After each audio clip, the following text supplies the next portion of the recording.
And just to be someone that is privacy conscious, I hope everyone is okay with recording. If you're not fine with it, it's okay to drop and watch the recording later on. I hope we're all good with it. So, right. Again, thank you for joining us today. Like I said, we are just here to have a conversation around what really is a career in cybersecurity like. What do we do? We've heard a lot of stuff. We've seen a lot of things from movies. You know, all those guys in the dark room doing all sorts of things. Is that what cybersecurity is really about? By the way, cybersecurity even is a six-figure career, which again, you've seen a lot, probably from some of our adverts as well. You've seen that from other adverts. You've seen, okay, six-figure career, six-figure job, whatever the advert. Is it really the case, right? So that's some of the things we want to look at today. Is anyone here? Is anyone with me? Yes. Right, thank you. Now, before we get there, I would like to know the people, and that's this is how I'd like to run sessions like this, even when we're in class. I would like to know the people here. You can unmute, introduce yourself, what you're looking to get out of the program, where you're joining from, what you're looking to get out of this session today, or you can put it in the chat. Preferably, just unmute and talk. Oh, my name is Ali Jabadi. Nice to meet you. Yes, sir. And I'm joining from Dallas, Texas. All right, Yeah, thank I'm interested in the cybersecurity program so much. That's what entails me really to enroll. you. Bye. Nice to have you on the call, Ali. Hope you get something valuable out of the call today. All right. So you're from Dallas, Texas. Oh, nice. Nice Yeah, Texas today. yes. Nice. Thank you for joining us. Who's going next? Hello, my name is Olanrewaju. I'm calling from Edmonton, Canada, and I'm almost done with my cybersecurity diploma. What I tend to achieve from this is to learn tips on how to get jobs. Thank Okay, you. interesting. Thank you for joining us. And by the way, I'm in Edmonton as well. Thank you for joining us. Okay. Who else is going? I see Idru, you're unmuted. Do you want to introduce yourself real quick?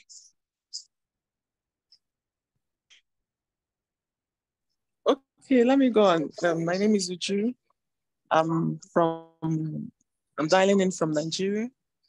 Okay, Oh, this is actually the first time. I just want to know what I can gain and anything I can learn from cybersecurity. I'll soon be moving and I would like to know where to start off my career. Thank you. said you soon be moving. Where are you moving to? Canada or the Alberta. US? Yes, Oh, Canada. oh, oh, nice. Okay. Yeah, definitely the right step to take. Understand what this environment looks like. Very nice. Okay, is anyone putting something in the chat? Okay, nobody in the chat. Who's going next? You can take the next 5 minutes to go through introductions and then we'll start.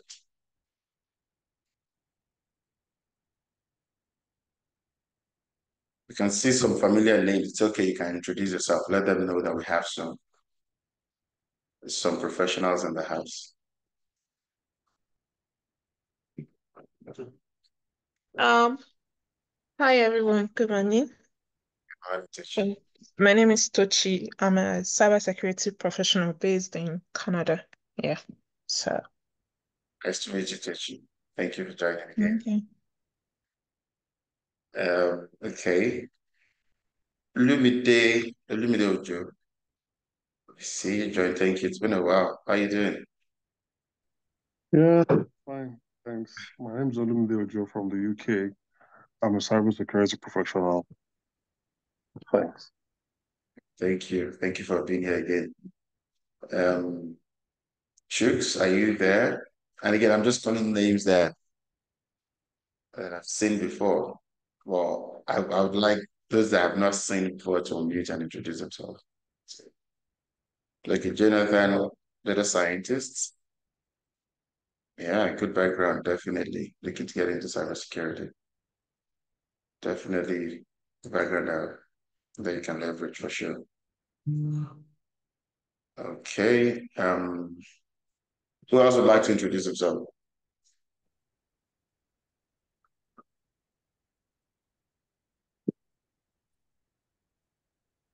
Okay.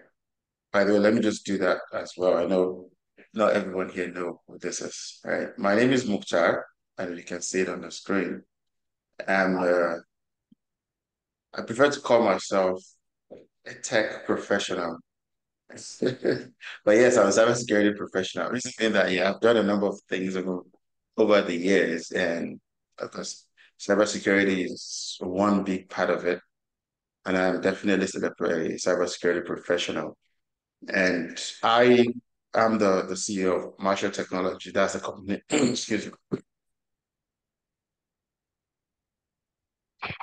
Right, sorry about that. So that's the company that runs of course that runs this sessions every third Saturday of the month. And we also run, so this is a part of our bigger cybersecurity program where we help people with some relatable background get into cybersecurity. Right. Again, what a relatable background means could actually go very wide, but we prefer to just put it this way: IT, audit, or compliance related background. Right? Again, compliance again could vary. Or if you've worked in a highly regulated environment and you've contributed to compliance one way or another, you might just qualify. So that's the program we run currently. And part of that program is this. And why we have this session is to help our community of course, those that are currently in the program, those that have come before, and other professionals come together and have a proper, I would say, candid conversation around the life of a cyber professional. Right. By popular demand, like over the last few months, we've had people say, you know what, take this public. Sometimes you take it public, most times you keep it in-house. Like take this public, let the world benefit from it. And we're gradually doing that. We're not quite there yet, but we're gradually doing that. I think we've opened the last two or three to the public. So, and I can see a lot of people joining. Over time, we'll probably build a community around this and work together to make this a bigger thing. But that's me, a little bit about myself, and that's what this program is about for those that are wondering. Okay, now with us being right on time, I'll say let's get started. Remember what I said at the start for those that joined early?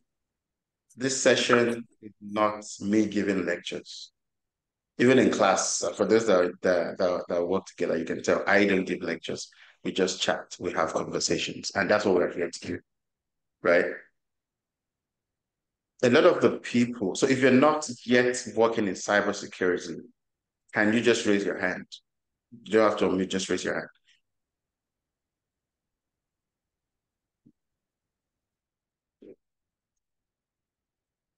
Okay.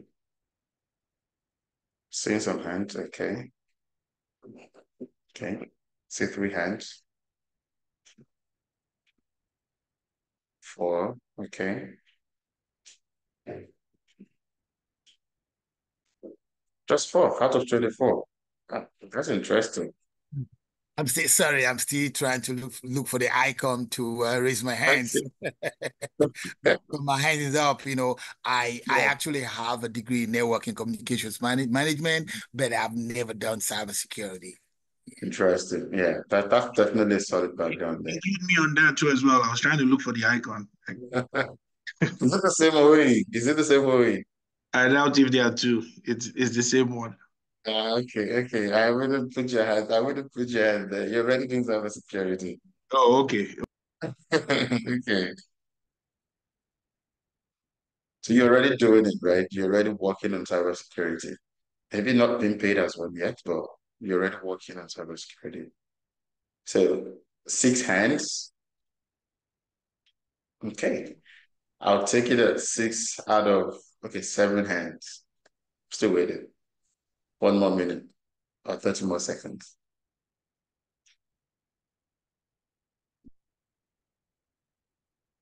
Okay. So 7 people out of 25. That's a good number. And I'm surprised. Really, I thought we would have more hands, but it's good. 7 is good. Now, let me go to Chidi. Chidi Unwodo, are you able to talk? It's okay to unmute.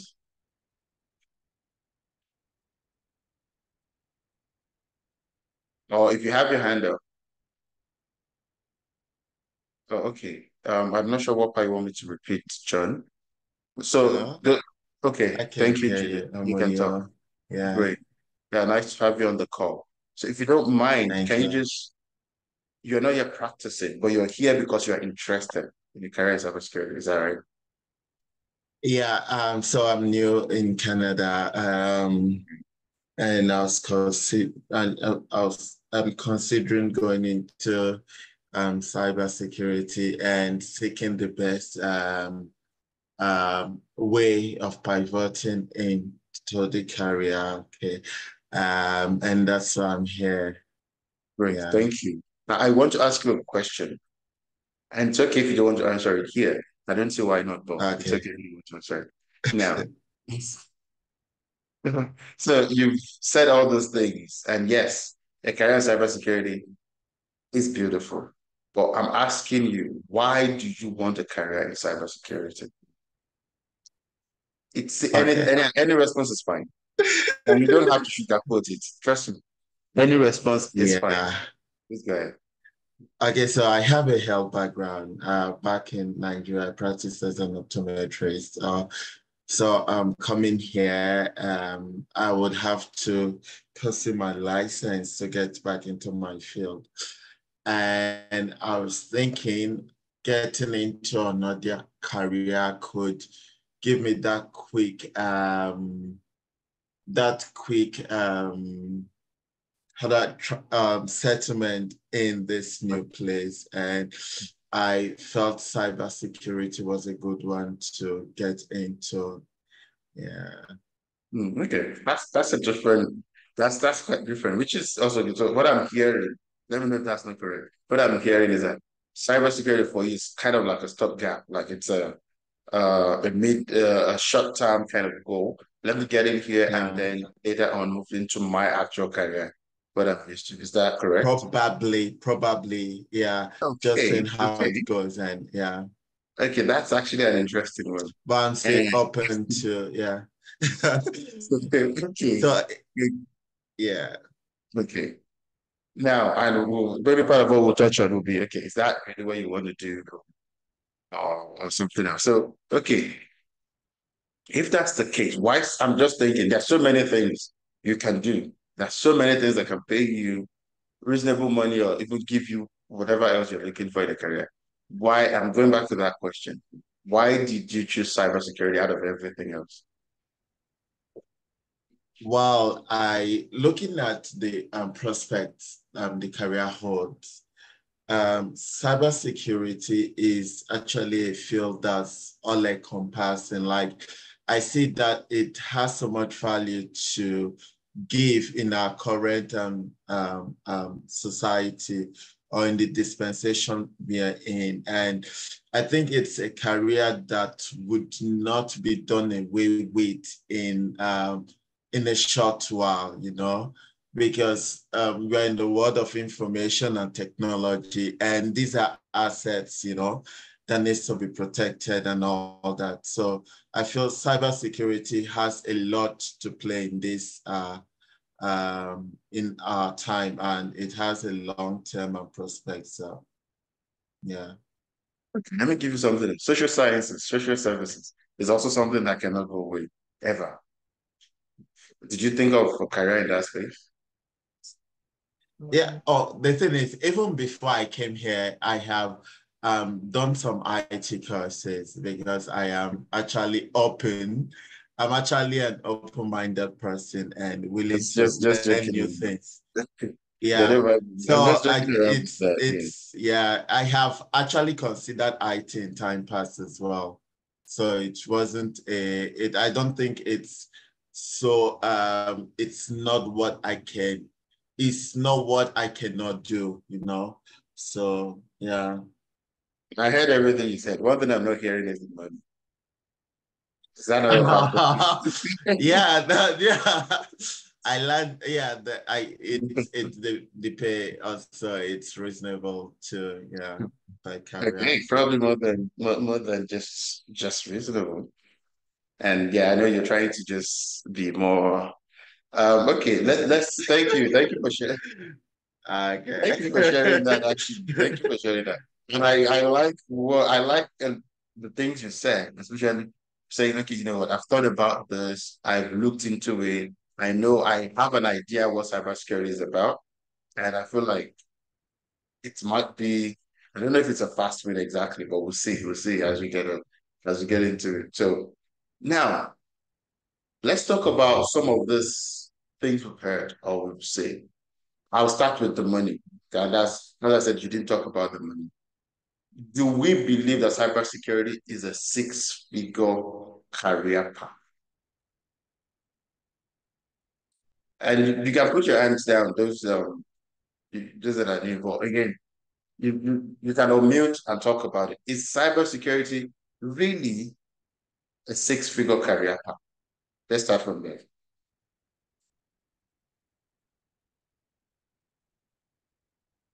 Is it?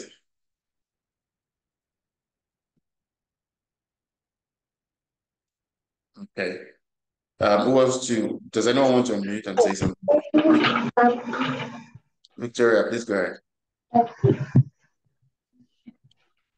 Hi, good morning. I'm just joining, so I don't really know what you're discussing about. I just joined.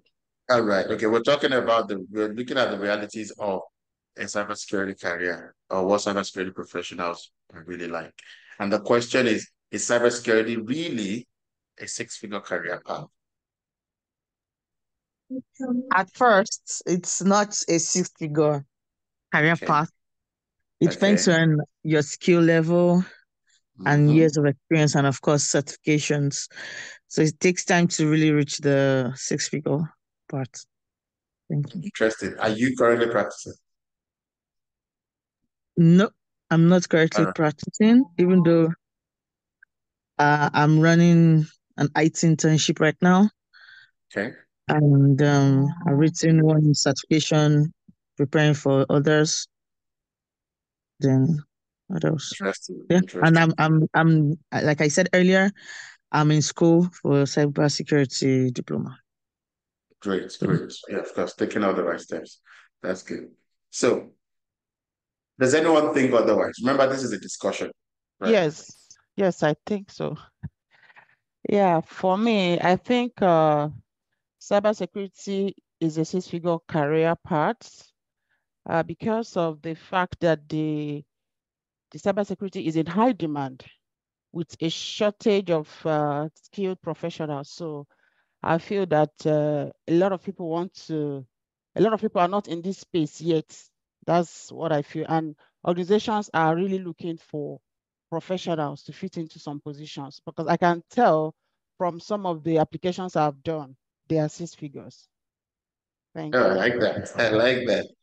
I know we raised your hands the last time when the last time I had who's not practicing or who's not yet a cybersecurity professional. But then now you talk about applying to jobs and these jobs are really six figure. Interested, interested. And then Yeah, okay, go ahead.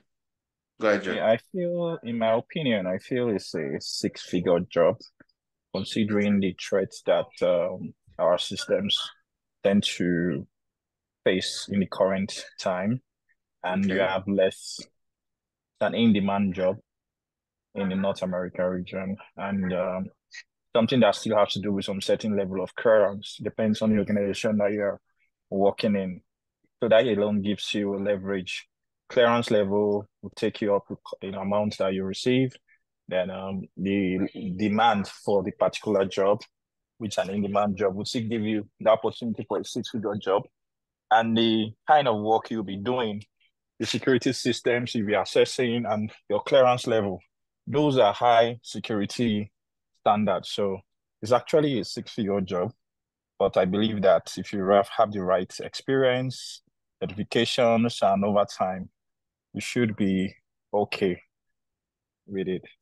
So I'm actually very interested, although I've been in the analytics field, and I had interest in software development, but cybersecurity is something that I know that so much attention has not been paid into it over the years, right? And a lot of money is being lost by companies all around the world.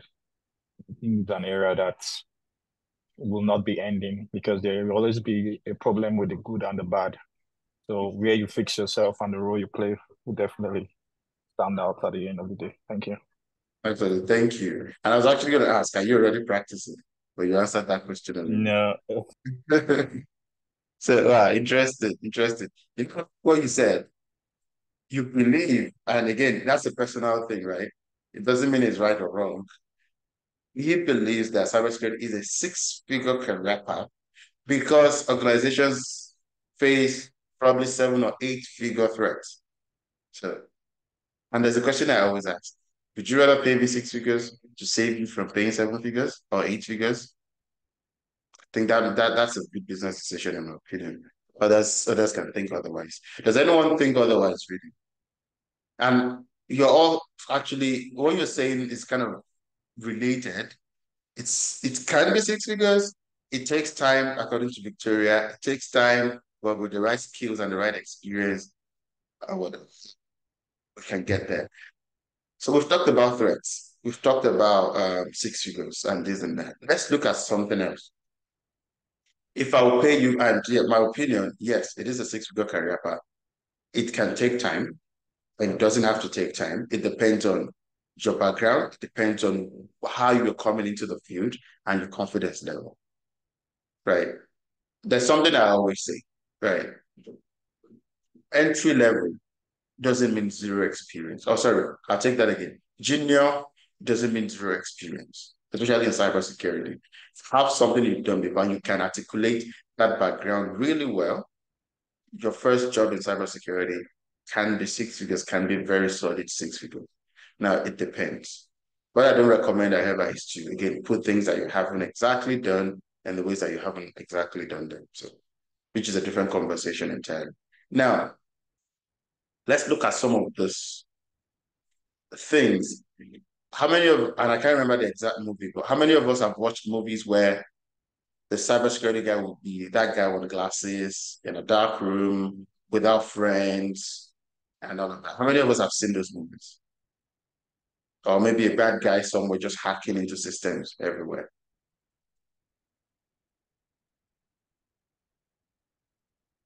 Has anyone seen a movie like that? Yeah, I've seen countless movies like that. Countless movies like that. There's always that guy. Oh yeah, right.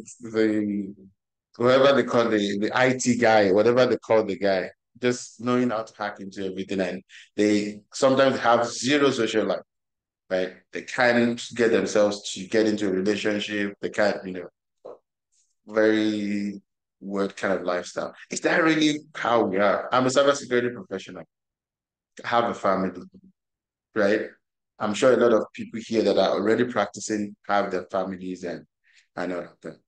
But why? What's the difference between what we're seeing in the movies and those of us that are out here? So now the question is, are cybersecurity professionals hackers? That's a question for everybody. Remember, I said this is a discussion. Go ahead. Security. Okay, go ahead. Cybersecurity professionals are not hackers, but a hacker could be a cybersecurity professional too, right? But it doesn't mean all cybersecurity professionals are not hackers, but hackers could be cybersecurity professionals too. So yeah. Perspective. Okay, go ahead, Connell. Was it Connell? Yeah, go ahead. Okay, good morning. Good morning. Okay, I think they are hackers. Okay. In the sense that in cybersecurity, you have red team, you have blue team, you have this thing, you have gray team or no purple team. So it depends on what you do as a hacker, makes you a threat, it makes you become a threat. a threat or a Threat actor. threat. Yes. So, however, I believe that because as a cybersecurity, you must have that knowledge of hacking knowledge, like an ethical hacker. So you must have that knowledge. So it depends on what you do with it, makes you a threat. Thank you. Thank you, Dr. Yeah, I Interesting. think Go ahead. what came to my mind, what came to my mind was that they are ethical hackers because they know the good and the bad, so they do the hacking from a good perspective. Okay, Doctor, my view about it is that a hacker is a cybersecurity expert at on rogue. Possibly, yeah. Okay. Again, I'm not saying anyone is wrong, right? We're having a conversation. You'll be surprised different perspectives from people, and you'll be like, okay, I've not thought of it from this hand. So again, nobody's wrong, nobody's right, exactly. So iPhone 12 Pro Max. I'm not sure who's behind that, but I see your hand. Okay, so I just want to share, when it comes to cybersecurity professionals being hackers or not, every cybersecurity professional has a tendency to hack. We should all have that tendency because we have the threat actors and the threat hunters. So as a cybersecurity professional, you are supposed to be a threat hunter. Now, cybersecurity is vast. There is the aspect of those who probably have nothing to do with threat hunting, which would be the GRC people. But having a background in threat hunting would help one way or the other. So we are all more like hackers or threat hunters. So if you're the bad guy, you're a threat actor. If you're the good guy, you're a threat hunter. Interesting. I don't know it doesn't say your name on there, but are you currently practicing? Yes. Okay, that's interesting. Thank you. Thank you for sharing that. Do you mind sharing your name? My name is Funmi. Funmi. All right, nice to meet you, Funmi. Thank you for sharing that. Okay, does anyone forget the fact that Funmi said something. Yes, she's practicing. That's okay. Does anyone have a different opinion? Go ahead. Oh, I thought I heard you say something. Okay. Oh, it looks like she shut everybody up. Yeah, go ahead, Susan. Maybe she should tell us if it's a six-figure job. You get to that. So I'm sorry, I came in kind of late, but like from what I understand, you're asking. Sorry, before you answer the question, that I will make you answer two questions. The question John asked, God. Okay. Is it a six-figure job? And the second question, that's the one you meant. So go ahead. Okay, so the question that I feel like, because I didn't hear the actual question, but the question I feel like I'm hearing is are hackers cybersecurity professionals or something? Yeah. Cybersecurity professionals. Hackers. Oh, it's the other way around. So are cybersecurity professionals hackers? I don't think every cybersecurity professional is a hacker. Every cybersecurity professional cannot be a hacker because it's like a body, right? Like the whole body is not a head. The whole body is not an arm. So everybody has their own role to play. So every cybersecurity professional cannot be a hacker. I'm a cybersecurity professional. I am not a hacker. I cannot hack to save my life. But I believe that somebody said somebody said hackers are cybersecurity professionals that went rogue. So I think that's more like it because they have the skill, they have the ability to do this, but they're using it. So you get to choose whether or not you're going to be an ethical hacker or not. So I believe that hackers are cybersecurity professionals because they know the business, they know what they're doing. But the question is whether or not they're using it for good or not, whether or not they're being ethical about what it is that they're hacking. That's my take. Thank you for sharing. And then, is it a six-figure career path?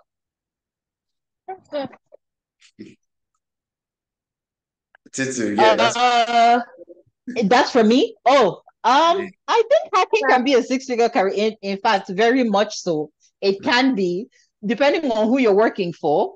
And let's be honest, right? You probably would earn more if you're doing it if you're not an ethical hacker. But I think if you are, there has to be like some conscience about it. Like you have to know what it is that you're doing and why you're doing it. And keep in mind, right? Like, yeah, you might do it now and you make some money, but believe me, the person that you're working for probably is making like 500 times more than they would probably pay you. So you have to keep that in mind. Yes, it can be a six-figure job, but are you doing it for the right reasons? And what are the repercussions of what it is that you do? Right? You have to take all those things into consideration. That's why it's probably better to be an ethical hacker. And yeah, just keep that in mind if there are any hackers in the room. Thank you for sharing that. Okay, so Yeah, then we hello. have, In my own go ahead, please. opinion, It's not Emmanuel. Okay, Emmanuel, go ahead. Sorry. yeah, it's Emmanuel. Good morning. Yeah, in my own opinion, I want to just add my own voice to where you said everybody was right initially, and I know you said everybody was right and nobody was wrong or something like that. I think I want to say that though I don't have any experience yet, but I would like to say that somebody needs to be right and somebody needs to be wrong. You can't just leave us in the middle. So, and you as a professional, a perfect professional, so to say, I also want to hear from you on that question. But before that, in my own opinion, I think it's either way or it should be vice versa. Because as a cybersecurity professional, you should also be a hacker. Because hackers already knows what you as a cybersecurity does. And you should be able to counter them. Because if you're not an hacker, it means as a cybersecurity professional, you have not actually, you are not there yet. Then there are so many things that can go wrong. So in my own opinion, my own little opinion, I want to say it should be vice versa. As a cybersecurity professional, you should also be an hacker. So that would make your work to be perfect. So All-rounded that's my only professional, opinion. right? Yeah. Can I add to that? So I just want to say that Okay, go not ahead. not all hackers are cybersecurity professionals. There are street kiddies that know nothing about cybersecurity. They just play around and they would get into your system if there are vulnerabilities, right? So not all hackers have a cybersecurity background. Now, that being said, there are also people, cybersecurity is quite vast. And so there are aspects of cybersecurity that has nothing to do with hacking at all on any grounds, like nothing. They write the policies, they write the standards whatsoever, they've set the exams, they have nothing to do with hacking. So cybersecurity is quite vast. So it depends on where you're coming from. Now, is it a six-figure job? Well, depends on where you're working and who you're working for, and what experiences you have garnered over the years, and what certifications you have backing you up. Thank you. Thank you. Thank you for me. Can I say something real quick? Oh, yes, Leah. You didn't get to introduce yourself at the start, though. Yes, please go ahead. Yes. Hi, everyone. My name is Suliha. I am the Chief Operating Officer for Marshall Tech. So I run this Marshall technology with Smoktar. That being said, I think we've been using Aka a lot, and I'm sure there are people among us that don't really understand what this means. So I want us to take it. Maybe we should start with defining who an Aka is or what they do. So I would say Fumilayo, if you can, I don't know if it's Fumilayo, Fumi, if you can do us the honor of explaining who an Aka is. And yes, I think that will really help in guiding this conversation. And before Fumi talks, thank you, Celia. Before Fumi talks, I see Akombi and Jeremiah's hand up. Jeremiah, your hand up, you've had it up for a while. Are you unmute and talk, please? Oh yeah, yeah, thank you very much. I think for me, I think I agree with the two ladies. Where they said it's like a body where you have different branches. Not all cyber security experts are hackers. Now, also, we also know what the other lady too said, you have where people just play around. I think there's a name they call them. I can't remember what they call them, but where you have people that just play around and they're very proficient with using the internet and IT, and they'll say exactly hack into your system. So I think I wanted to dispel what the other guy said. Then I think that was why I raised my hand then. But after they answered, I think I forgot to remove my hands. Else, I think I forgot. Now is it a six-figure career? Yeah, I think it is. As rightly said, it depends on who you work for, where you work, and also the fact that it's in high demand because I think that's the reason, as you rightly said at the very onset, the financial incentives, it's basically what is drawing the attention towards the practice lately. As for me, I'm not practicing. To be honest, I've been on and off. I think my own, I've been towards the health line, right? So, Right. so basically, I take because they can be very, very frustrating. At times, you get on the internet, you see so much information, you start it, you're confused, and you just lose interest. And aside from that, doing the self-paced learning can be very demanding because it requires a lot of discipline. And so I think I keep, maybe I'll do to some points and stop and back to square one. Then I think someone shared this thing with me today. I think a couple of hours ago, so I just joined. So I'm Good. currently not practicing. I think it's a six-figure career.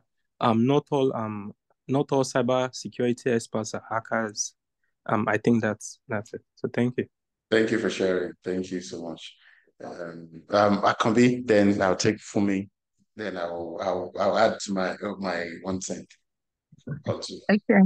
So I learned recently that hackers are people who uh who uh, do research on systems networks to upgrade them, like I don't know how to put it, like to upgrade them. Why crackers are people who search out or scan systems and networks for vulnerabilities to be able to get into your system with maybe malicious intent or to sell, maybe in a bug bounty situation or maybe a pen tester situation. So that's my contribution. Thank you. Okay, interesting. Fumi, are you still there? Do you want to now, in your own words, define who a hacker is? Okay. So in my own words, an hacker is a person that has the capacity, capabilities, and the resources to break into a system. Now, a system is not only computer, it could be a system generally, right? To break into it. Now, when they break into it they are unauthorized and they could be authorized depending on what role they are playing. So a hacker, in summary, is just someone who breaks into a system. It could be a computer system or it could be a network of systems, right? Just for maybe to better improve, find vulnerabilities, see what is lacking and how they could beef up security or how they could improve the system. Now, a hacker could now wear different hats. You could be gray, like the other person said. You could be white hacker. You could be black or whatever. So it depends on what is your motive. Your motive is what determines what part of hacking you belong to. So that's it in summary. Thank you for sharing that. Thank you. Now, I know Emmanuel asked for my view the last time, and I'll share that, of course. So in this case, and I know as I said, okay, there's no right or wrong answer. And in reality, so if I haven't seen one answer, I can say, oh, this is wrong, right? I believe, yes, hackers can be cybersecurity professionals, like we all said, they're accidental hackers where, again, they're just playing around. We've seen high school students do that. They're just playing around to find their way into the organizational system and then they start messing about with it. We've seen those situations, and we've actually seen cases where that actually spurred their interest in cybersecurity, and then they went on to pursue a career in it.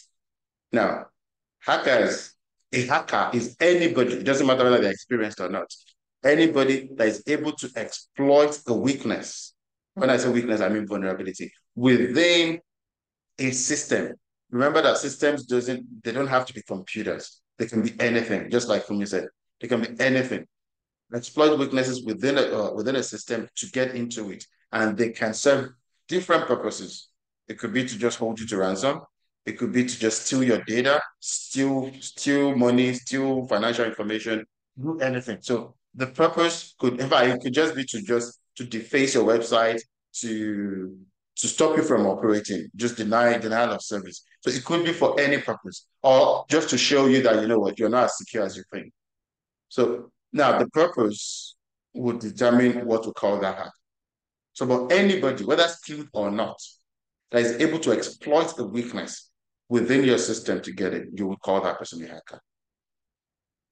Now, are all cybersecurity professionals hackers? The way I like to put this is, in any setting, say in a country, you have the policymakers, the parliamentarians, who make policies, who make the laws. One, remember that these people are not the police. They are not the bad guys, or they can be, depending on how they get to power, right? But again, if they're non bad guys, they will not be in power, right? So they are not the police. They don't enforce the law, but they make the law. Are these people the bad guys? Or sometimes they have to think, maybe from historical events or whatever, they get to think like, what can go wrong before they make these policies, right? Before they make these rules. Now, we have the enforcers, the security people, the police. If you've been with the police, you would understand. Have you ever, and I know I've seen one or two people on the call that have been like in law enforcement before, or maybe they're still there.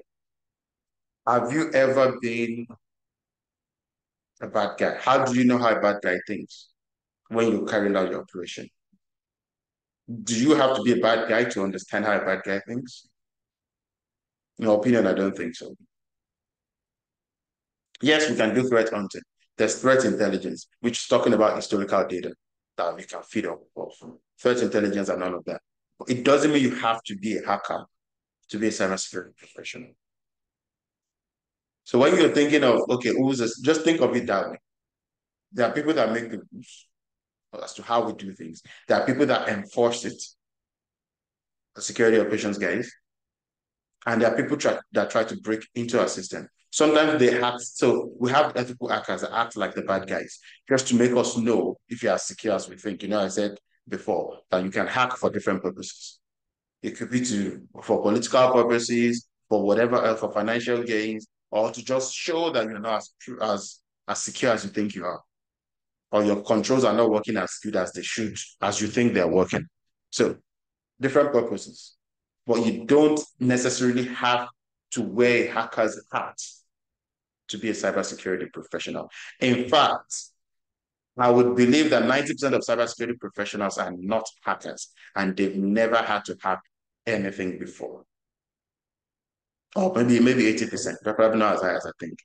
Maybe 80%. There's no data to back that up. That's just me saying, right? But that is my view of it. And it's okay, the fact that it's my view doesn't mean you can't counter that. Does anyone have a contrary opinion before we move on? And I like that there's an interesting question in the chat, which is supposed to be my next question. Thank you, below.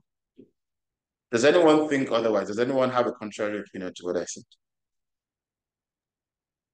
I just have a question. Don't you think it will be very advantageous as a cybersecurity agent to know hacking also? Good, yes. Could be advantageous. Is it a must-have? No. Is it a requirement to be a cybersecurity professional? You must know hacking. No.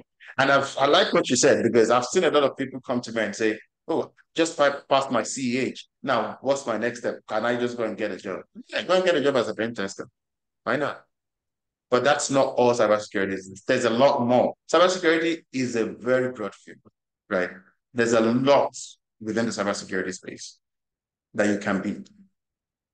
And I hope we get there today because we touch on the few roles as well. There's so much you can do in the cybersecurity space, and hacking is one of them.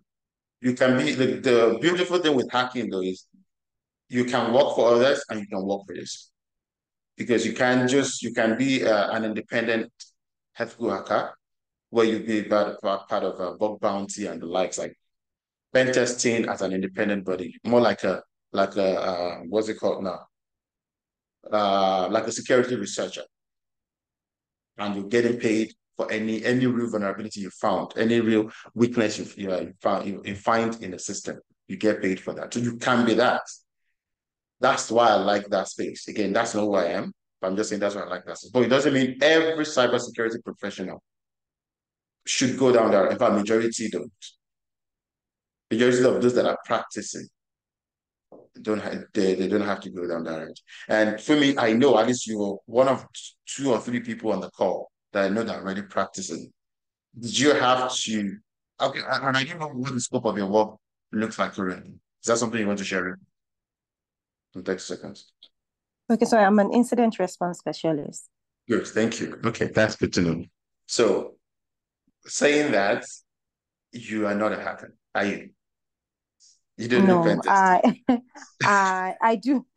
We actually do mini pen testing, and I'm a threat hunter. Let me use that word, not a hacker. Okay, correct. You're a lot of what you're doing, you're using more of threat intelligence tools, would you say? Yes. Good. Okay. Which has nothing to do with hacking any system. Nope. Okay. Like, I'm just trying to clarify that with everybody. And as an incident responder, you probably don't even do vulnerability management.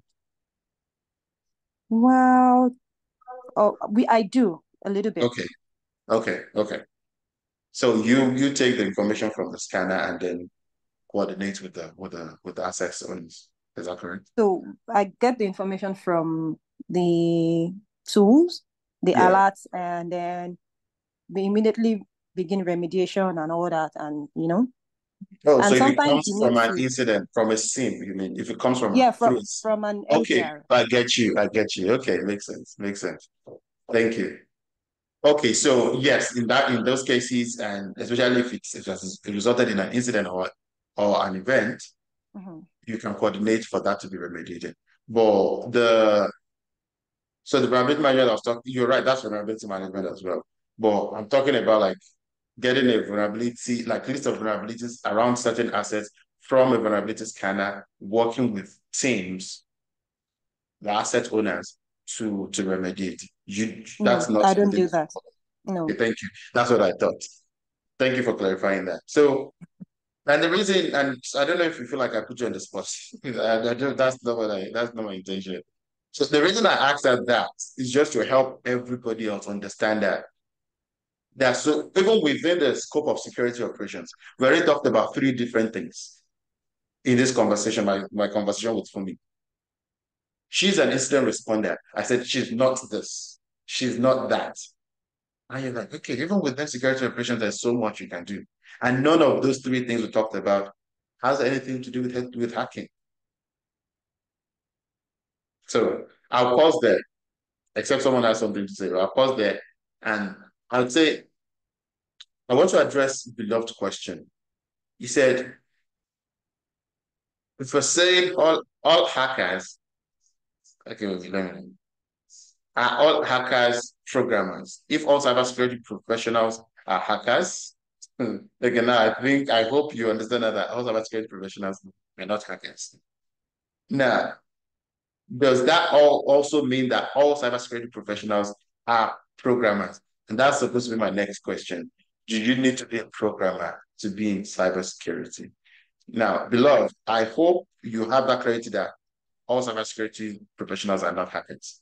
Now, Tutu, please go ahead and try to answer that question.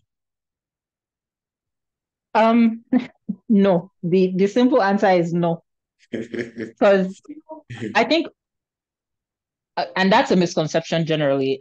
A lot of people think that because you are in or in order to be in cybersecurity, you have to be like super technical, like understand coding and SQL and all these things. You don't. You honestly don't. There are so many aspects of it that don't have to do with coding at all, programming at all.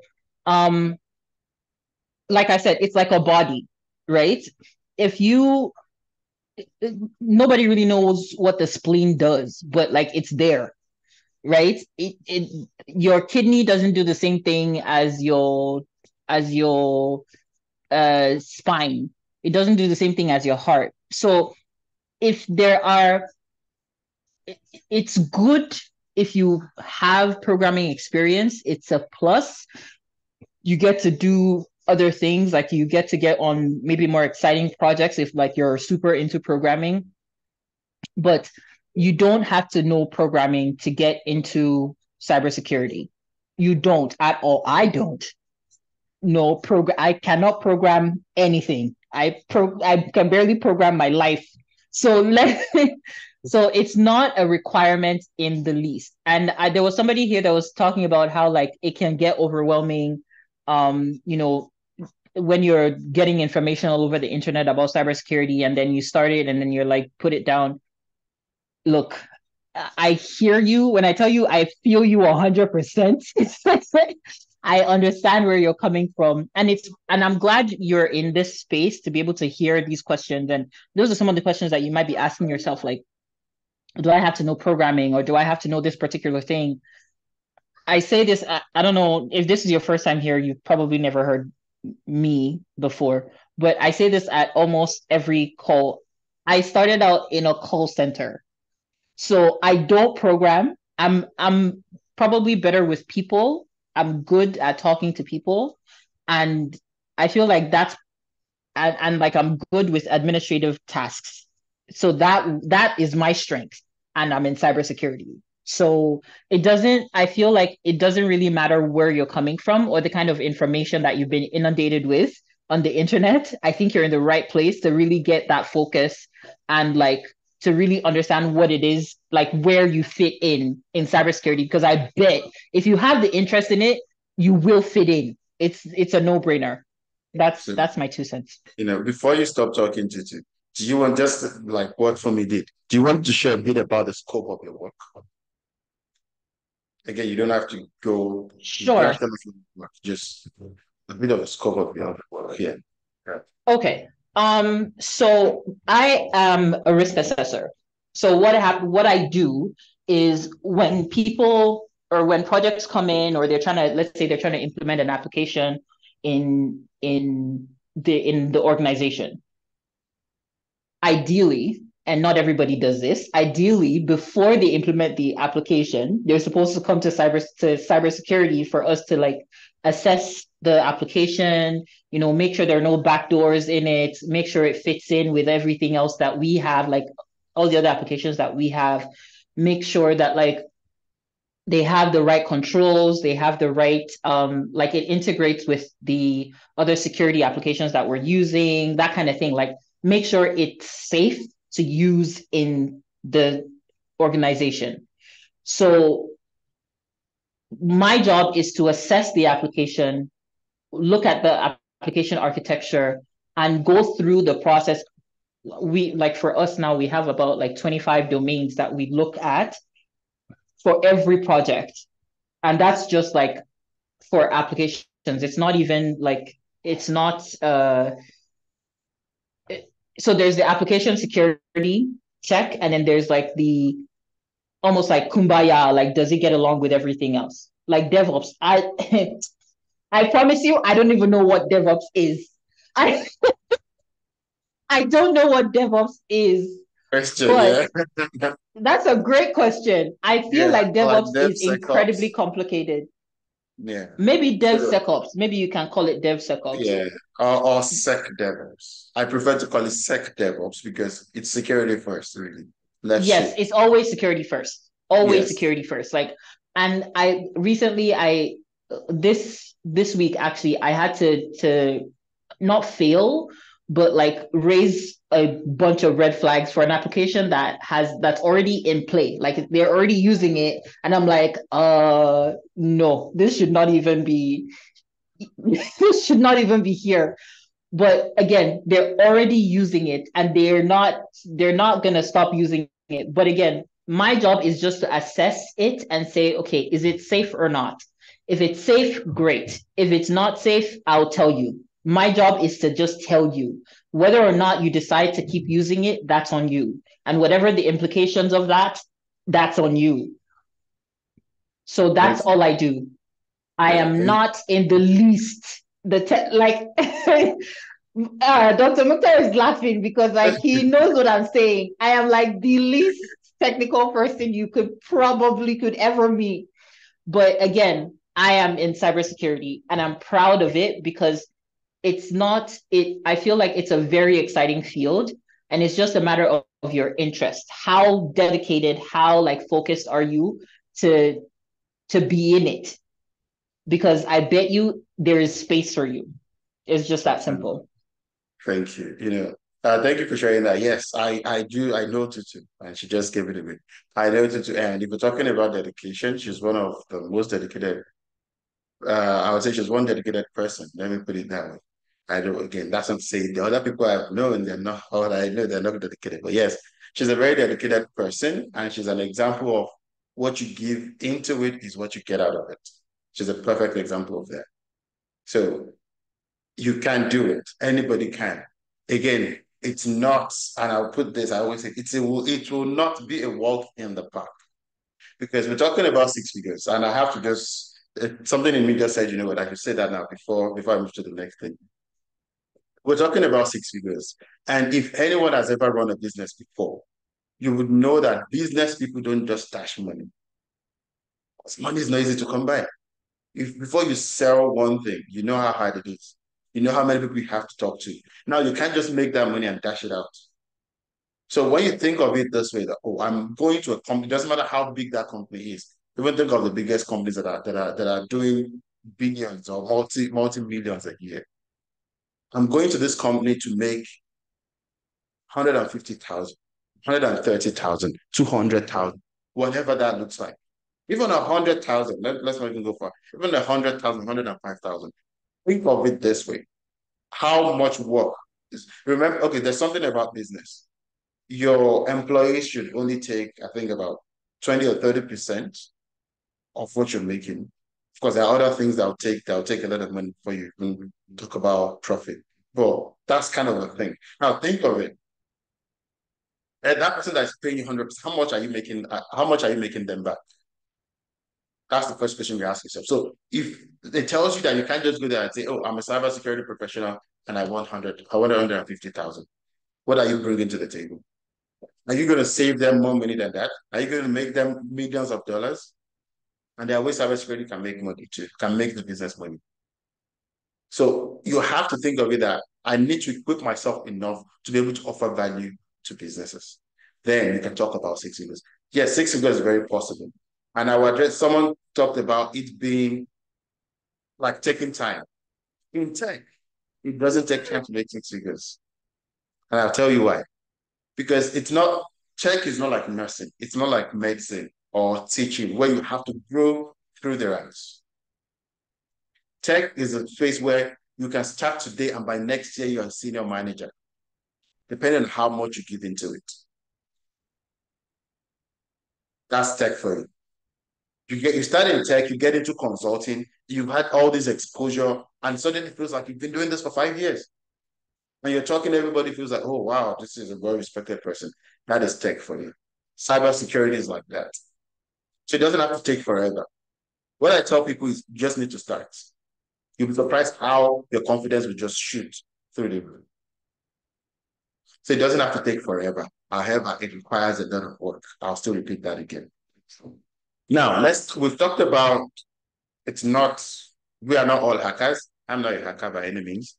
The last time I did programming was maybe 16, 17 years ago, I can tell you. But I was doing a mini project. That was the last time I wrote a line of code. I might be wrong. Maybe I had to just plug in one or two things at some point, but full-blown programming, probably 15, 16, maybe even 17 years ago. Who knows? I can't even remember for you. Now, I've been doing cybersecurity for how long? For years. That's that. Now, is there, this is another thing I've heard a lot, and I deliberately put it as part of what we'll cover today. Is there a non-technical side of cybersecurity? Is there something like non-technical? Because we're talking about a tech career, but then we're talking about non-technical. They don't seem to connect. Okay, okay. Now, what do you guys think? Cybersecurity is a tech career path, right? Except we don't agree that it's a tech career path. But then we're saying, I want the non-technical side of cybersecurity. I mean, and I've heard that a lot. I'm not saying those people are wrong. Trust me, there's so many people. Maybe I'm even one of them. I wouldn't say yet, but I've heard it a lot. I want the non-technical side of cybersecurity. Yes, the number one thing is they're running from coding. They don't want to write codes. But can you do tech without tech?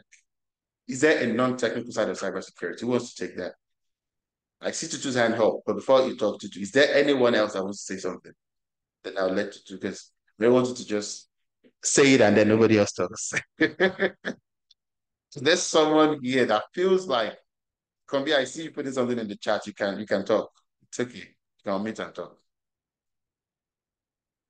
Okay, so I want to give my own opinion of this, right? Sure. Yeah. So, when people say technical, right? What's actually coming to people's minds most times when they say technical is they're thinking of, programming, coding, writing Python, C sharp, that's what they're really thinking about when they say technical. And another thing people think about when they when they say technical is using tools like tools you can use to do pen testing, hack, monitor system and all that stuff. In fact, what they're even thinking about is the implementation of some of those tools, right? Because I mean, Microsoft Word is like a tech product, right? But people don't think when people are saying technical, they're not thinking about I don't know how to use MS Word. I don't know how to use Excel. When they talk about those things, they're not thinking about it in terms of technical at all. But when it comes to the installation, right? They could think about it.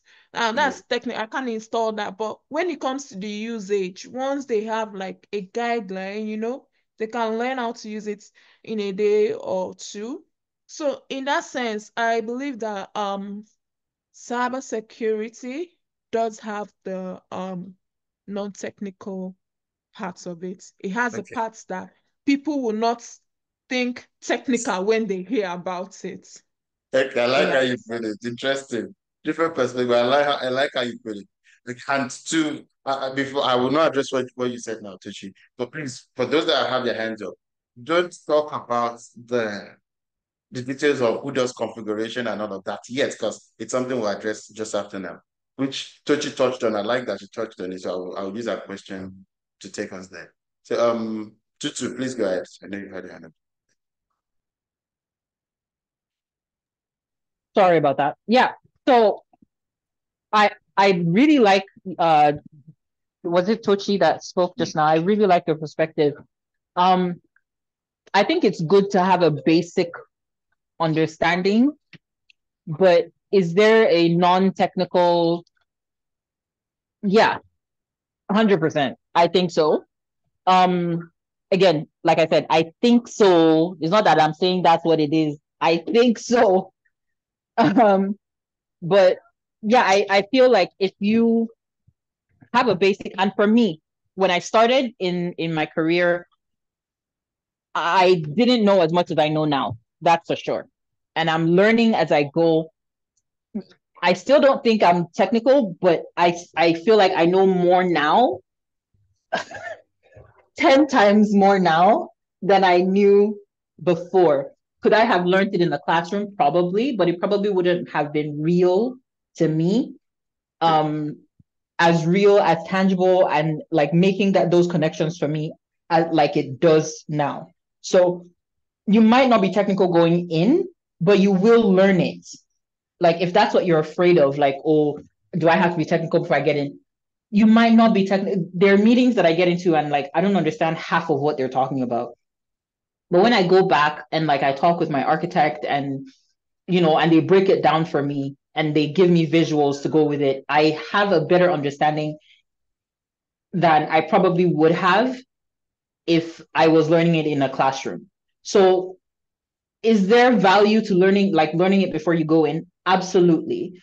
But you don't have to know, you don't have to be technical in that sense of like knowing how to code, knowing what an architectural diagram looks like. I did not see an architectural diagram until I started working. So but again, I'm not dumb. I made those connections for myself, and with having the right support at work and outside of work, I think there's a lot of value in that. And so you could get technical. You don't have to, but it is beneficial to learn as you go. That's the thing about cybersecurity. You have to keep learning. There's no way. If you're not learning, you're regressing. It's just that simple. So you will learn, but you don't have to be technical going in. That's my 2 cents. Quick question. So what I'm hearing, would you say that you're building your knowledge of technology as opposed to getting technical? Is that how 100%. you put it? Okay. Thank you. Yes. I'm building my knowledge of technology. I still don't know how to code because I don't have to. I still don't program anything because, again, I'm not the one doing it. Like I said, all I do is just tell you that, dude, this thing doesn't look good. Interesting. And I tell you why. And that's the end of that for me. That's my part of the job. Someone else looks at it and, has a better, I bet you the way I assess things is probably simpler than somebody that is technical, quote unquote, right? They can quote all the different algorithms for you and why it doesn't work and whatever. I'll just tell you it doesn't look good, buddy, and move on from there. So tell you, simple is better for business. Business appreciates simple. So maybe you're even in a better position than a technical person. But we'll see. Okay, Celia, please. Thank you, Titi. Thank you all. I would say the matter of being technical or not technical depends on who you're talking to. During our consultation calls, I've met people that cannot really operate a computer, right? And for them, that is being technical. So you're having the definition around what being technical is and what is not. For some people, like some people have said, like Tutu, it's a matter of coding, configuring firewalls and things like that. But for other people, is the basic knowledge of how computer works, right? Or even how to use a computer. So it depends on who you're talking to and making that clarification of what is required. So far as I know, cybersecurity, it's a tech field, right? And you said this before, Mukhtar. How can you be in a tech field without understanding technology, right? Even though you're not going to work with, depending on your role, you're not going to work with a lot of technical stuff, right? But you're having the basic understanding. They ask during interview. It's very important. So I would say cybersecurity, it's you need to be technical, right? Maybe less than I won't say there is no a non-technical place in cybersecurity. Maybe less technical. I'll put it that way, less technical, but not technical at all. I don't agree because you need some basic understanding. They can't be talking about firewall and you don't know what that is. As a cybersecurity professional, what are you doing in the field, right? So that is being technical. So it depends, again, on who you're talking to and what the conversation is around that. Thank you. Yes, yeah. I'm kind of tying back what you said, back to back to what you just said. Yes, know how to operate a computer. That's definitely number one. You can't you know how to operate a computer. How can you make recommendations? But then what I'm hearing from you is again building a knowledge of technology. No one is saying go know how to configure firewall. But do you know what it does? Do you know how it operates? That's a conversation. And you can learn that in different ways. Irrespective of the technology you are accessing, there are certain things you have to know. Do you know how systems connect together? No one is saying go and code, go and do anything like that. But I hear you. Let me hear from Akombi first. Then I will take I'll just share my view and move into something else. Okay, there are some roles in cybersecurity that doesn't need hands-on technicality, maybe like programming and the likes, maybe like GRC, when you're dealing with the risk management aspect or compliance, or you're creating control policies, you're testing control policies, the auditors might not be hands-on technical, but there are some roles that just have to, even if you cannot program, you must know scripting languages. It's just to automate mundane or repetitive activities and all. So that's my take about it. Thank you. Thank you. Thank you for sharing that. And in fact, that's why everyone we've touched this. So my take on this is I don't exactly believe that there is a non-technical side of tech. It is called tech for a reason, right? Yes, there are less technical sides of it, right? Because irrespective of what you do, whether you're putting policies together, whether you are doing a risk assessment, what are you risk assessing? 95 to 99% of the time, you are risk assessing a system. No one is saying for every system you touch, you need to know how it works. You need to understand the nitty-gritty of it. No, because there are people there that will walk you through it. But if you have the basic understanding of how a system should work, you can ask the right questions. If you go into a meeting and you don't even know, you can't even ask the basic questions around identity and access management, around encryption, around their data usage, they're looking at you as, okay, what are you doing here? You won't even pass an interview in the first place if you don't know, okay, how controls are recommended and things like that. So you're not doing anything hands-on, but you have a knowledge of this knowledge you can acquire from a lot of places, right? You don't have to sit down and start operating and start opening up a lab, a virtual environment for yourself to learn all those things. So I prefer to call it less technical because you would require some technical knowledge or knowledge of technology. Something I like to say is if you understand the cloud and you know that the cloud is not in the sky, maybe you're good enough to be in cybersecurity. Of course, it goes deeper than that, but that's just a funny way that I like to put it. So less technical, but forget about the fact that you will not touch tech if you're in cybersecurity. It's never going to happen because most information we protect reside on technology, information technology, information security, or cybersecurity. So there's a technology that houses information or processes information, and there is a field where all we do is protect that information. It means you have to touch that technology. So that's how you think of it. When you're thinking of IT, IS, or CS, CS means cybersecurity, IS meaning information security. So when you think of it that way, you know that I'll touch technology. That's why I'm going into tech. And even if it's the big money promise, just remember that, yes, I'll touch technology. I don't have to code. I don't have to do anything like that, but I will still need to touch technology in one form or another.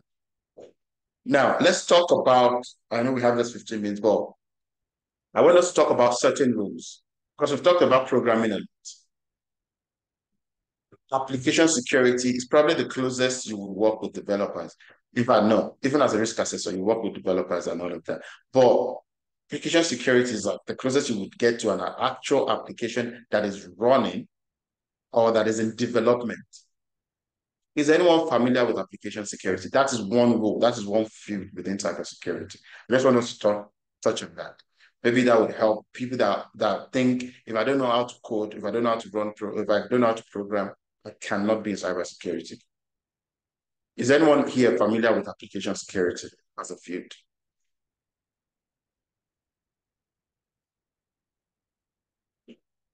Okay. So someone talked about DevSecOps earlier. DevSecOps, SecDevOps, as I prefer to call it, is like the right way to build, in my opinion. That's the left shift to build a system securely, an application securely. Now, even in that, we've talked about risk assessment, which comes early on, which is where Tutu comes, and someone like Tutu comes into the conversation.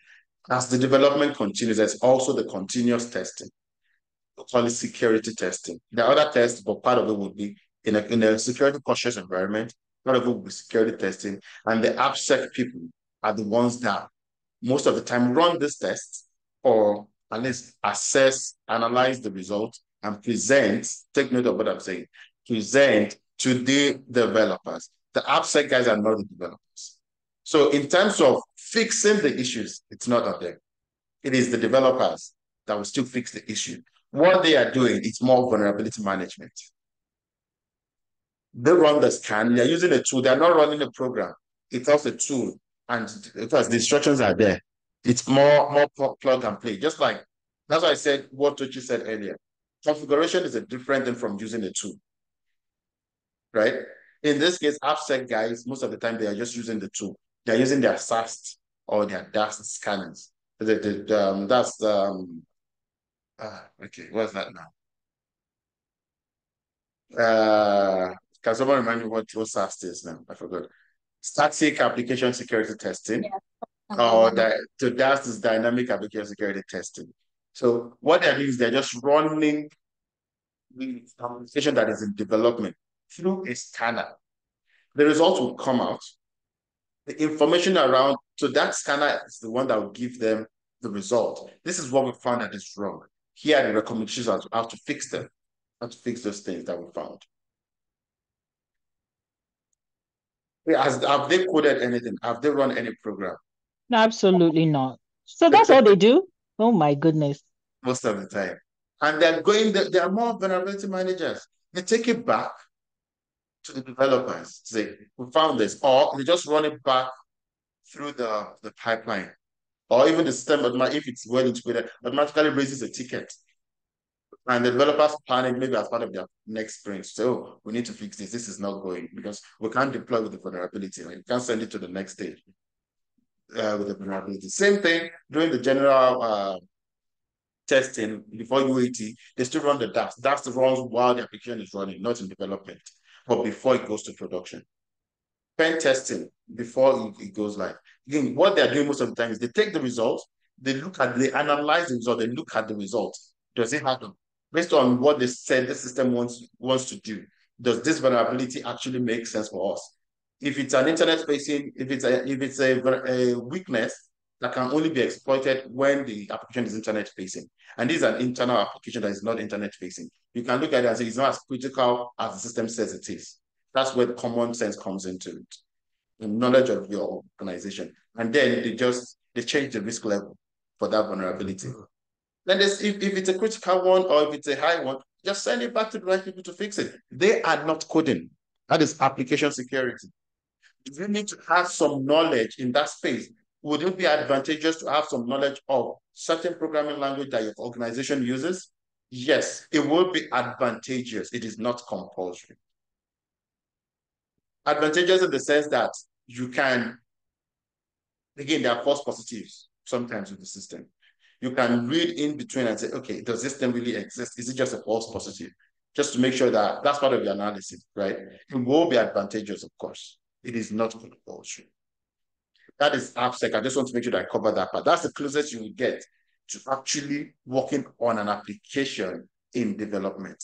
Now, let's talk about the other one. So, security engineering. Talking about configuration and system development. Actually building security systems or configuring security systems. We'll be talking about security engineers.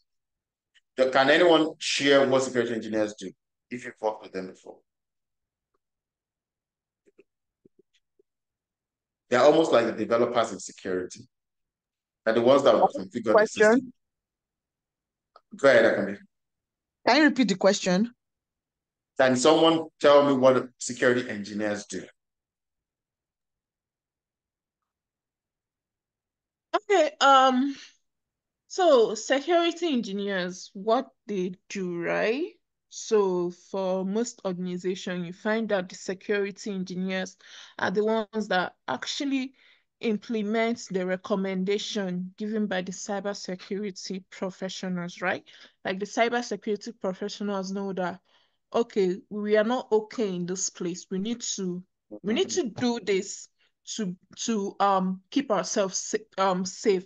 Okay, there is this thing that can be exploited. Now is the security engineer that would actually now deploy the firewalls, do the partition, all those really technical parts that people are running from it. The security engineers actually do those technical parts. Yes. Exactly. Thank you. And I hope that helps somebody today. Say we've talked about so many things, and not at any point have we talked about security engineering. That is a very small, tiny part of the bigger cybersecurity scope, right? It is until the risk assessor has done their job, the policymakers have done their job, and all these other things. That's when security engineers can, if they exist within your organization, come in. Not all companies have security engineers. In fact, a lot of companies don't have security engineers. Do you know why? Does anyone know why? They outsource those things. Some outsource. The other point is that the IT guys can do most of what security engineers can do. A cloud engineer can do what a cloud security engineer can do because they understand the system. A network engineer can do what a network security engineer can do.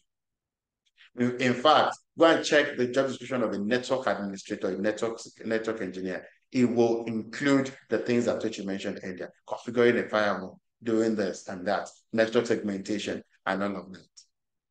I'm not saying they are not in demand. Every area of cybersecurity is in demand.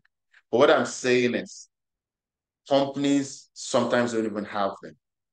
They have everything else. They have everybody else. The other part they outsource is the incident response, because if they're small enough and they feel like they don't have enough resources to respond effectively to their security or to security incidents, they can outsource that to their MSSP. And to what you said, Tochi, they outsource a lot of configuration because a lot of companies will have implementation partners. So you'd find more engineers in product-based companies or consulting firms where they actually implement tools like the Deloitte, the Accentures of this world, and all of that. You'll find them with more security engineers. CrowdStrike would have security engineers. Is it 1Password would have security engineers. Okta will have security engineers. Of course, Microsoft will have security engineers because that's where most of these configurations and customizations happen, right? And these companies would also still have these other areas we've talked about.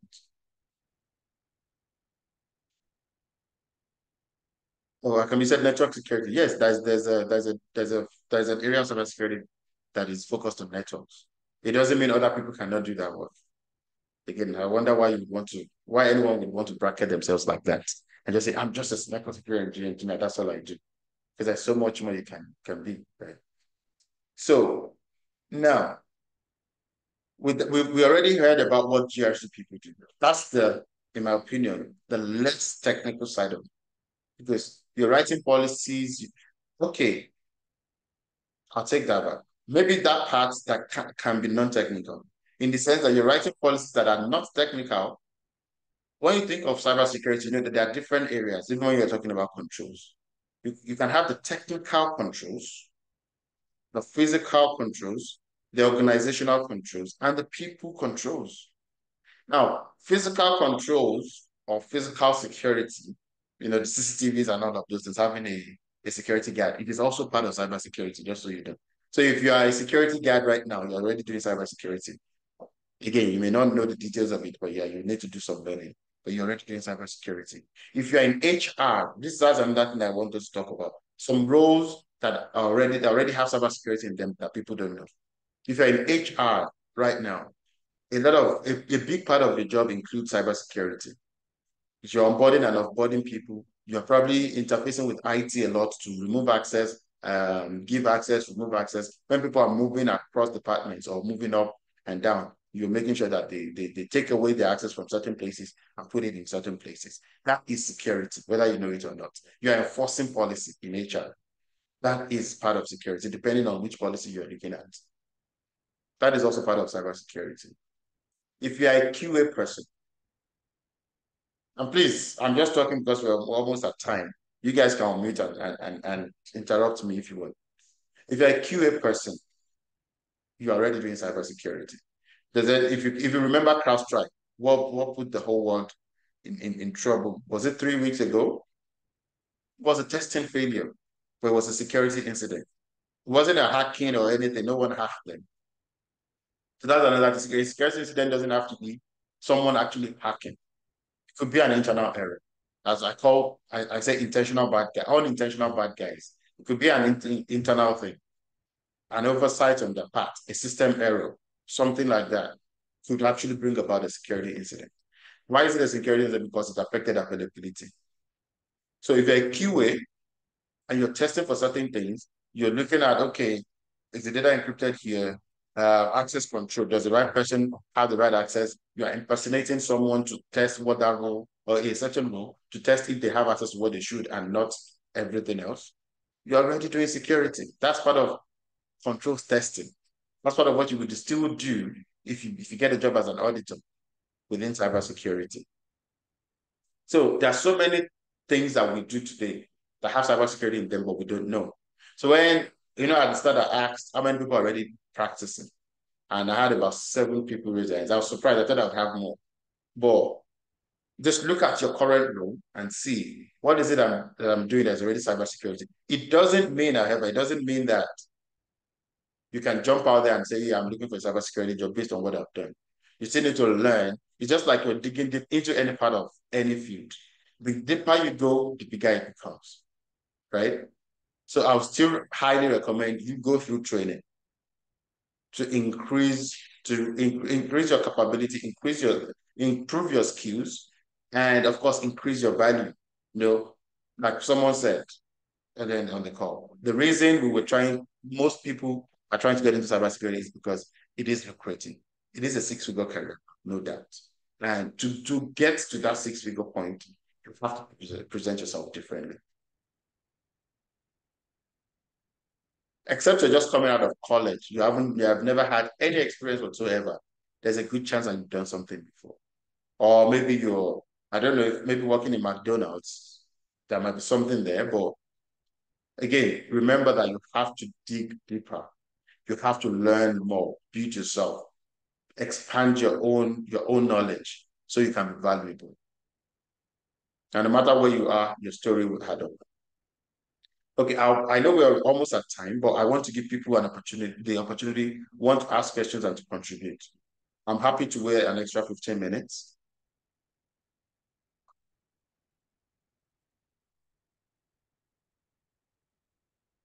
And it doesn't have to be about this topic, maybe about your path into cybersecurity, about training, about anything.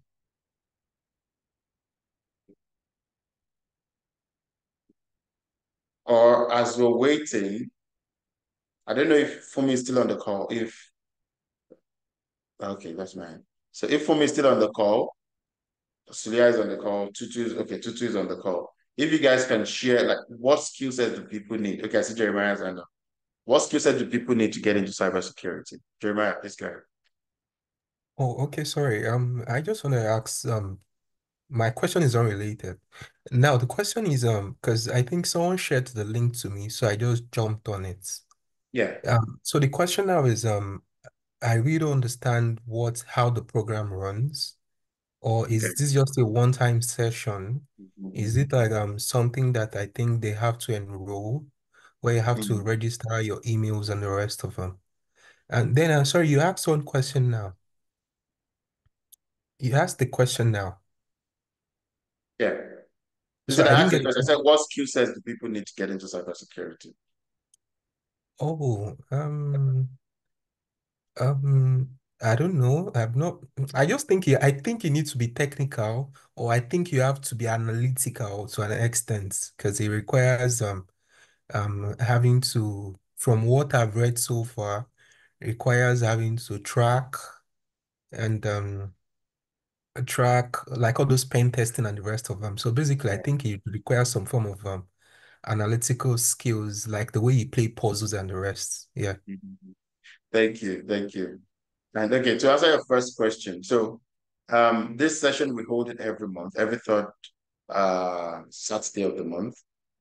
What I would right now we don't have a place where people register their interest, but the I'll put the link to so if you okay, I'll just explain something before I put it there. So we are a cybersecurity company. We help people transition into cybersecurity, and we hold these sessions every month again to educate the right now it's becoming the world. It used to be like our internal inner circle, yeah, the community, but now it's becoming we're spreading the word. So to educate the world on what cybersecurity is, what a day in the life of a cybersecurity professional really feels like, and what it takes to get in. So that's what this is about. So every month we have it. The link I put there, you can if your interest is in getting into cybersecurity, you can book a call with us to find out if and how we can help. Right. So I'll put that there. By registering there, there's a good chance that every time there's something happening, you would get an email telling you about it. So we share some valuable information regularly around what's happening in the world and so things like that. So that's the link I put in the chat. So just go on there, help out with recruitment tips. Absolutely, absolutely, Macaulay. We do, absolutely. It's part of the whole package. I don't know if someone wants to say something about that. It's part of the whole package. We know it's not enough to just learn the skill. And ours is very project focused, it's very practical. It's not enough to just, again, learn the skill and do nothing with it. It's not going to do you any good.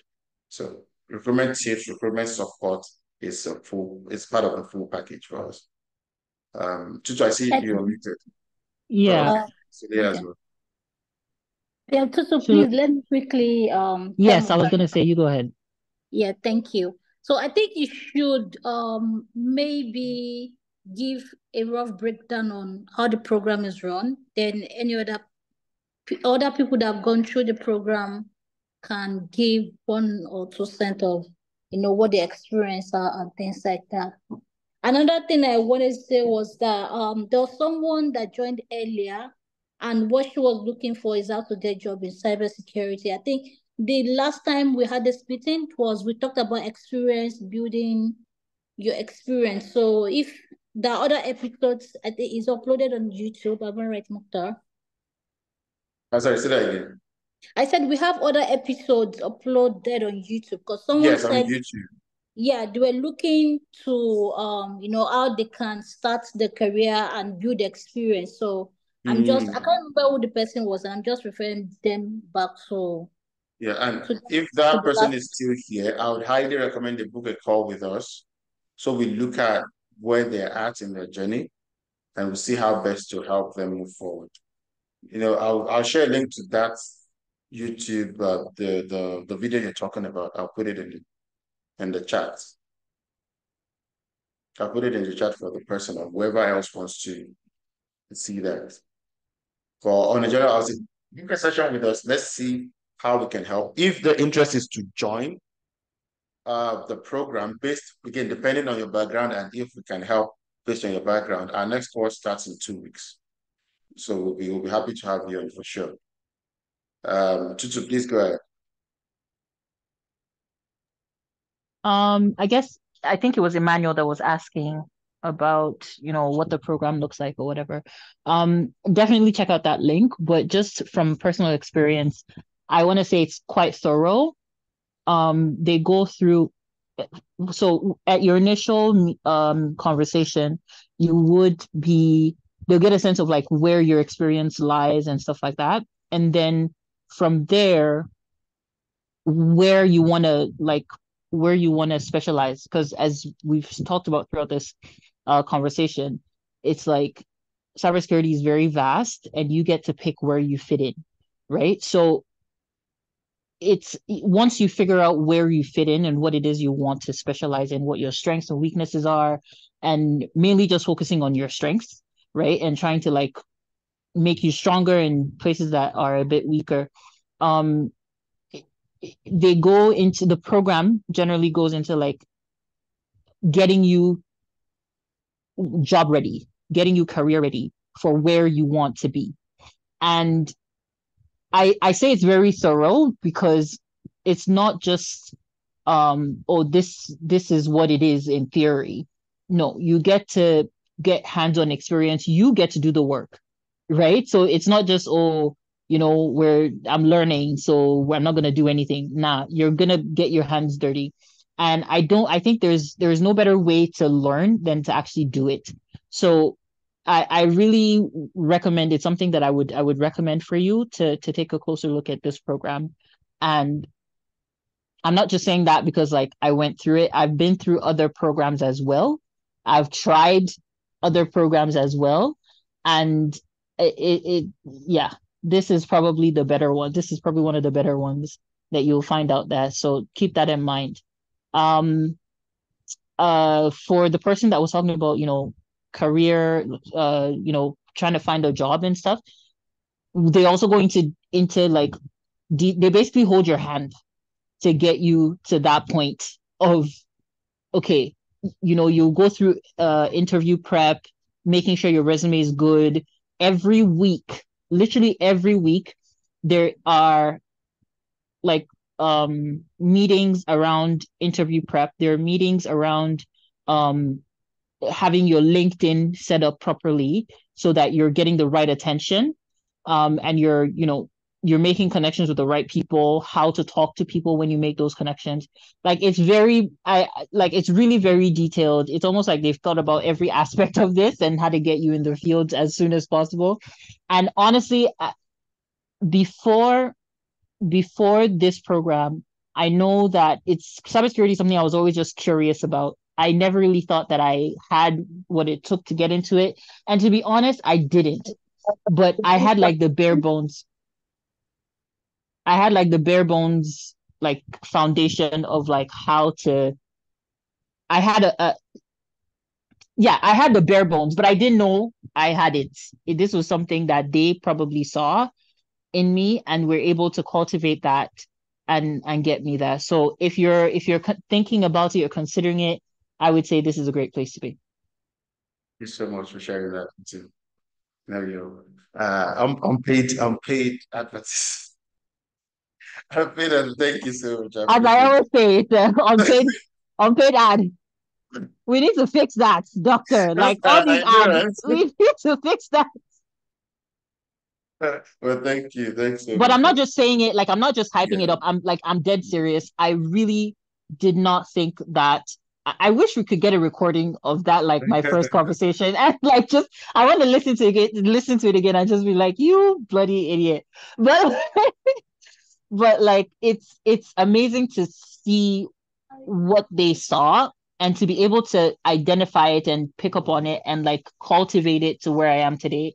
I'm telling you, it's night and day. And it didn't take me a long time. It took me like 6 months.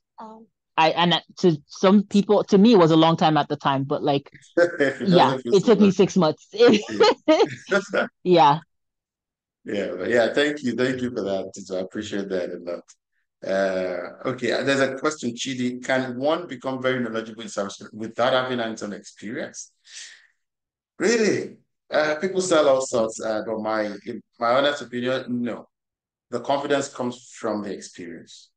You build it, it doesn't mean you have to have the job, a paid job to build the experience. There are so many ways you can build that. We can discuss it if you book a call with us. That's what our program is really about. Helping you build your confidence based on work experience. And you're learning from experts. They're sharing what they go through every day. These are things you will take into an interview. These are things you will take into the job and you'll be like, wait, I've seen these things before now. Yeah, it doesn't matter. And that's where the confidence to call yourself a cybersecurity professional will come from. I know that people currently on the program, I don't know if they want to say something on that. I see John's hand up. Please go ahead. Oh, okay. Oh, Okay, okay. Someone go else ahead, wants to. sir. Yeah. So I want to talk on that specifically, right? Can one become very knowledgeable in cybersecurity without having hands-on experience? It's Yeah, please a go you learn by doing, process, right? The more you do, the more confident you are. I believe it's only when you're going for a graduate trainee position, or like an internship out of school, that you can actually apply for a job with no hands-on experience, and then you're like, and the hiring manager, the interviewer, nobody's bothered about that. But even these days, even if nobody's bothered, they still want to know the work you've done in school, Like, okay, let's see the projects you've done and all that. That your projects you did is your hands-on experience while in school, right? Absolutely. So Absolutely. some of the practical workshops you did in school is your hands-on experience. So to come to a totally new, career path and not do any hands-on experience, I mean, you have to know the level of confidence you have to be able to pull it off. Absolutely. Yeah. I agree. Thank you, Tuja. I agree with you because, just think of any other field. Think of software development. Think of being a QA. Think of even being a BA. And I've seen some horrible BAs. Trust me, there's so many BA trainings that I've seen some horrible, horrible BAs in my career. They call themselves senior BAs and they know nothing about the job. You don't want to be that person, really. But when you think of software developers, you hardly ever get a job without without you showcasing what you can do. How else do you do that? Through projects, through port. A lot of developers have their portfolios online and they're just sharing it. Right. Those one, they will even ask you to, even during the interview process, you have a take-home assignment, and some you actually have live coding you have to do.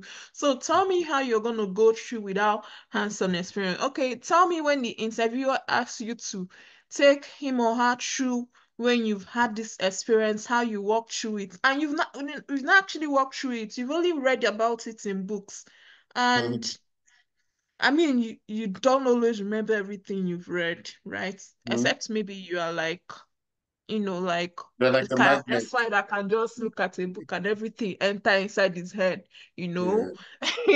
So if you're one of those people, good and fine, you're good. But if you're a normal person, then you Doing need to be. doing is the best way to learn. And I don't know if you want to share, but does it feel like you've had some good hands-on experience here? And Tutu, do you feel the same on the job? Do you feel like what you got and what you're doing on the job? And Tutu, that the first part is for you. The second part is for Tutu. Do you feel like what you got in terms of the the experience you had from here, the things you were exposed to, and what you're doing on the job. Is there like a relationship? Is there like a correlation? Would you say so? Touch you first, please. Yeah, definitely for the hands-on experience. Definitely. You Thank you. do projects and all that, and you learn about all those things, right? And also what the reference to made about the interview section and all that, it's really, helpful. In fact, even if you don't know what to say, you hear other people's points, and who knows, maybe that could be your savior one day. Absolutely, and it has been. I can tell you. I So know she's not you wrong, so but you yeah, have to pay attention to everything and just, do the best you can, right? absolutely. Thank you. Thank you for sharing that. Tutu, if you're still there, in 1 minute, do you want to share what you learned versus what you're doing? How do they connect? Um, I so what I learned in the program, definitely when I tell you that, is the things that I learned. It's God that saved me. It's the things that I learned that I was able to like extrapolate into what it is that I was learning, like what I was learning on the job, because it gave me like the right foundation. So I didn't walk in there looking like a newbie. I didn't walk in there like, I was. So when I go into meetings and I'm talking about defense in depth and stuff like that, I actually know like what I'm talking about, and it shows, right? It shows that this person is knowledgeable about it. They have a deep understanding of what they're talking about. If not for this program, if not for this program, and I can actually see the growth, because for me, I'm a very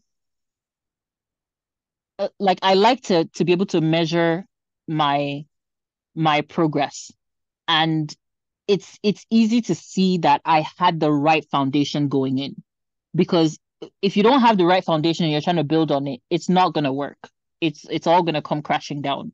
But with this program, it gave me the right tools, the right methodology of thinking, the right way of thinking through problems, thinking through, what are you looking for right out the gate before anybody says anything. When you look at this project, what should you keep your eye out for? If it's an application that you're assessing, these are things to keep an eye out for. If it's a process that you're assessing, these are the things to keep an eye out for. So when I'm going into meetings, I have a base knowledge of the basic things to look out for. And I promise you, I don't know if I mentioned this before. My degree is in sociology. Sociology has like 1% to do with cybersecurity. So you can see that like my own personal background, I really didn't have much on the surface. I really didn't have much. But like I said, have a conversation with these people. They will identify things that you probably don't even consider as a skill. There's so many jobs that I was like, yeah, I worked at a call center. These are the things that I did. And the whole time, like, DML is smiling, like, oh yeah, oh, that's security. I'm like, how? Like, explain. I don't get it. But it took me a while to understand what he saw. So I know you might be doubting yourself. I know you might be like, yeah, I don't think this is it. Like, do I even have the skills? I promise you, if you have the inclination, if you have the curiosity about it, it's probably because you've done it before. You've interacted in that space before, but you didn't pick up on the fact that that's exactly what you were doing. So have that conversation and see where you fit into cybersecurity. Again, I'm going to be point blank honest with you. It is not a cakewalk, but it is definitely worth it. That's all I got to say. Much. Thank you very much, Titi. See, Mr. Wasi, you're muted. I'm not sure if you want to say something or that's just. Yeah, how are you? Good morning, everybody. Good morning. Sorry, I was late to the lecture and it was so painful, but I didn't get most parts of it. But all the same, the little I was able to get, I think it should go a long way in building it. Talking about manufacture technology and what you learn, well, we learn differently, and to me, I think the professionalism in me were ignited when I joined the team. Because there's a lot of area that I didn't know about cybersecurity. Though I'm an auditor for years, but I had this fear that cybersecurity, as we said earlier, when I look at the word IT, that you must have IT background, you must be good at programming. But when I joined this team, I discovered that there was nothing like that. That you can really you can even get to where you want to be. And I see that it's even aligned with my own, with my own course, which is accounting and finance and auditing. So, yeah, another area I want to talk about is this side of your program, which is LinkedIn optimization. I also need to share an experience. Information is power, and it is key in our life development. If you don't have it, you see that something you don't even supposed to pay for. You can pay millions of naira for it, or millions of thousands of naira. Could you believe that this optimization, that was the time I was looking for somebody who would help me. I met a guy online. Could you believe that I paid 700 Canadian dollars? 700 Canadian dollars, that is what the guy collected from me. So when he sent it to me, I said, what is this rubbish? And I joined Mastertech, and just only one thought, I could see the difference. You understand? So I really, it's just a good program, and I think I'm in the right place. But another thing I only want to say, it may be very difficult. You see, cybersecurity, there is nothing you can say that practical training is very important. Yeah, we are doing some practical, but to me, they are not adequate, and they can't be adequate. The major training of cybersecurity is on the job, and it is also, that's how it is also being in every other establishment too. Whatever you want to learn, when you get to the job, sometimes you may see different things. But when you're on the job, you learn faster. But the fundamentals that we are gaining from Manchester will go a long way to help us. So I'm just thinking in my head, Manchester Technology, is there any way you guys can just, have a kind of another program that people will pay that, okay, this is practical experience. 1 month, 2 months, come to our facilities, you are going to pay for 1 week. All those things we are teaching you, okay, for 1 month, this is the amount. So it's just a suggestion for you, DML. So Yeah, no, thank you, sir. Let me just say something. You're going into specialization now, right? And you will see the difference between what you did the first 7 weeks and what you do now. And realize that it's very different. You're actually getting into the nitty-gritty now. Remember, everybody learns the same thing the first 7 weeks. Now, this last 5 weeks, okay, so this is week 7, actually. This weekend is week 7. So next week is specialization. Specialization starts next week. And you would see the difference. When, GRC, they're in their space, SecOps, they're in their space. So everyone is now getting into the nitty-gritty. If you're touching the nitty-gritty of SecOps and you want to be in GRC, you probably just say, you know what, this is not for me. And then you sign out. But now you go deeper into your space and you would learn a lot more. You can say, okay, yeah, these things we did, this is how we've applied it there, but if we find ourselves running a program, this is how we actually do it, right? Even though we did risk assessment, we did all those things, we did recommendations before, but in terms of running a program, this is how we do it. You will learn that. You go deeper into it in the last 5 weeks. So just get ready for the ride. Well, I get what you're saying. So the last 5 weeks is going to be an interesting material. But thank you for sharing that. Thank you for sharing your experience so far. Now, the one thing I want to say, I don't know if I know we're already way over time. I don't know if anyone still have something to say, but I would say we are starting what I would recommend is if you're interested, at least you want to hear what we have to say, I would say book a demo session with us. One thing that would also come with that is once we have you on our system as you book the demo session, the first session of the new cohort would make it available to those that are booked. So at least you can get a view of what the program feels like. So the first weekend, you would have access to the program without paying anything, just to get a feel for, okay, this is what I'm getting into if you're interested in it. So I said, book that session, even if it's just to get access to the free start to the program in 2 weeks. So I think we covered the first. Thank you all for joining the program today. I hope through this session, we've been able to establish the fact that cybersecurity can be for anybody. It is again, depending on what you define as technical, you don't have to be a programmer to be in cybersecurity. You don't have to be a hacker to be in cybersecurity. It is advantageous in some areas to, again, to have programming knowledge. It is advantageous to think like a hacker. You don't have to be a hacker, right? But it is definitely key to have some knowledge of technology to be in cybersecurity. It doesn't mean you have to be technical. They are two different things, right? You have to have some knowledge of technology to be in cybersecurity. And it is definitely a lucrative career, flexible career path, 6 figures for sure, no doubt.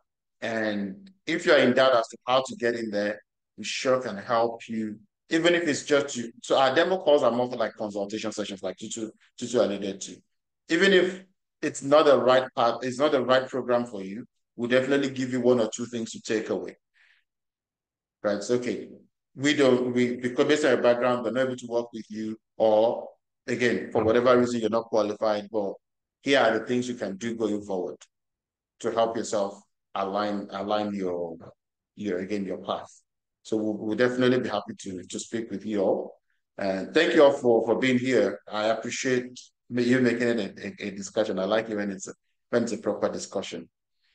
And from our next session, what we'll try to do, I know I've seen questions around how do I become a part of the community without, again, going through the program.